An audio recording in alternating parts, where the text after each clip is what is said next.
Today's session was about unconscious bias and inclusive hiring.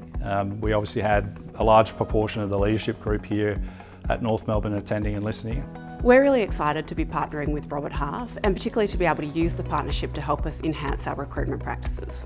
Yeah, it was great to hear some of the processes the expert team at Robert Half use that we think we can implement here at North Melbourne.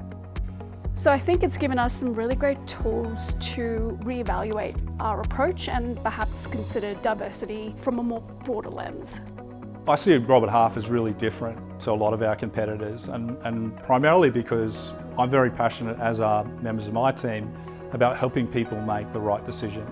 I think for us it reinforces that we're doing a lot of things right, but there's an opportunity with some expertise to sharpen the focus and sharpen the way we do some of the things and make sure we're getting the best candidate. I guess my main takeaway would be slow down our approach. We like to move forward fairly quickly, but slowing down, giving ourselves some time and space to think things through.